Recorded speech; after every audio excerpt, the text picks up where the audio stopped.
Hola, buen día. Nos toca el tema de reproducción sexual en animales ubicados en la página 130 de nuestro libro. Y vamos a iniciar con que los animales, ¿verdad?, tienen que reproducirse de forma sexual. Siempre se realiza, en la forma sexual se va a realizar por medio de mediante los gametos, ¿verdad? Ustedes saben que también existe la forma asexual, pero en este caso pues estamos viendo la forma sexual. Los gametos son haploides, ya que tienen un ejemplar del juego de cromosomas, mientras que los animales, desde formando el cigote hasta su adultez, son diploides, que serían 2N. Es importante que podamos ver que la reproducción sexual en los animales tienen tres características: la fusión de gametos, la meiosis para la formación de los gametos y el proceso de recombinación de información genética en la meiosis. Es importante que ustedes puedan identificar los tipos de reproducción y están de fecundación, y está la fecundación interna y la fecundación externa. La fecundación interna es cuando el macho deposita los espermatozoides dentro de la hembra, en la cópula, garantizando la fecundación. Es propia de vertebrados e invertebrados terrestres. En la externa, cuando los gametos masculinos y femeninos son liberados en el agua, donde se unen al azar. Es propia de organismos acuáticos, anfibios y algunos insectos. Ustedes pueden ubicar en la página de su libro cómo van unos peces, ¿verdad? Y en este caso, pues, van a ser liberados en el agua y al azar, ¿verdad? Los va a depositar dentro de un organismo. Vamos a ver acá otros ejemplos, ¿verdad? Miren, acá tenemos lo que les indico, la fecundación externa, y esto sería de la fecundación interna. Vamos con los tipos de reproducción sexual, y existen estos dos tipos en los animales. Está la anfigonia y la partenogénesis. Cuando hablamos de la anfigonia, estamos hablando que es la generación de nuevos individuos a partir de la unión de gametos, es decir, de la reproducción gamética con fecundación. Y vamos a darnos cuenta que esta fecundación la utilizan casi todos los animales, ¿verdad? En este caso pueden ser jirafas, cebras, monos, perros, gatos.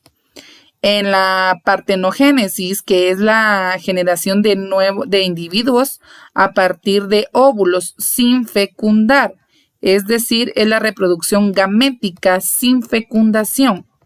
El nuevo individuo tiene la mitad de la información genética de su progenitor, porque no hay alguien más, no necesitó de otra parte.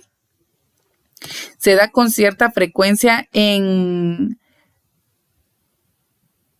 ciertos crustáceos, insectos, peces, anfibios y reptiles. Más raramente en algunos peces y excepcionalmente en algunas aves. También está en los platelmintos y en algunos rotíferos. Y acá podemos ver algunos de los ejemplos, que sería como las abejas y las hormigas. Vamos a ver las etapas de reproducción sexual, y está la formación de gametos y por medio de la fecundación. Y estos en el desarrollo embrionario van a poder ser ovíparos, vivíparos o ovivíparos. Vamos a ver entonces que en estas etapas de reproducción sexual por anfigonia poseen 3 etapas. La anfigonia, recordemos que es esta parte, ¿verdad? Por 3 etapas: la formación de gametos, por la fecundación y por el desarrollo embrionario. En la formación de gametos, dentro de estructuras llamadas gónadas, el macho produce espermatozoides en las gónadas masculinas llamadas testículos.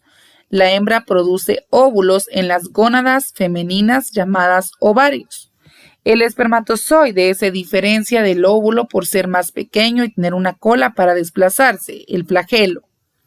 El óvulo es grande y almacena nutrientes para el desarrollo del cigote, o sea que va a tener la mitad de información genética del papá como de la mamá.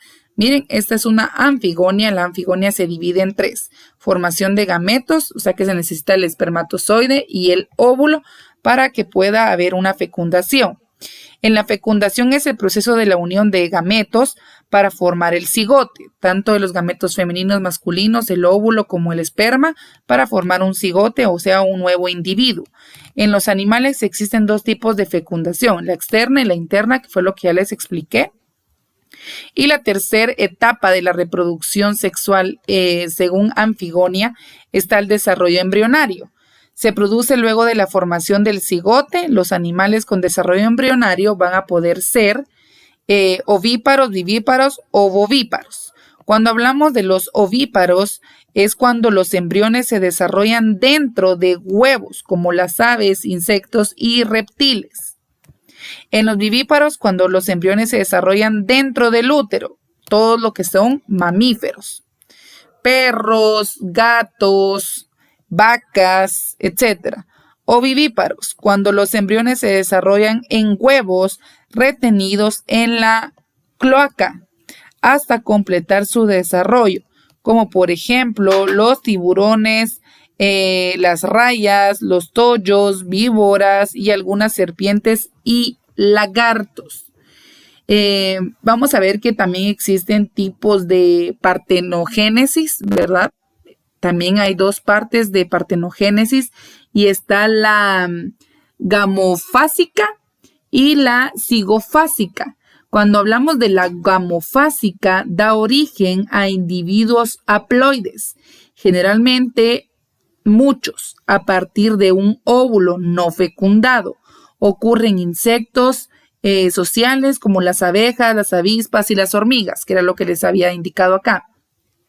Y en los zigofásica da origen a un individuo diploide con mitosis de un huevo. Ocurre en algunos platelmintos, en algunos rotíferos, en crustáceos, en insectos y en anfibios. Vamos a ver ahora disculpen por los ladridos del perro que acaba de pasar. Continuamos entonces con el apareamiento y vamos a ver que el apareamiento es la unión de 2 individuos de una especie, que sería en este caso la anfigonia, ¿verdad? De distinto sexo para procrear.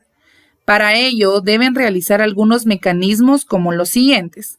Está la búsqueda y el reconocimiento de la pareja, emitiendo señales químicas. A eso se le conoce como feromonas. Pueden ser visuales, auditivas, para que sean captadas por el olfato de la potencial pareja. Es característico de los insectos. En el cortejo, que consiste en un conjunto de comportamientos ejecutados antes del apareamiento, generalmente es ejecutado por los machos.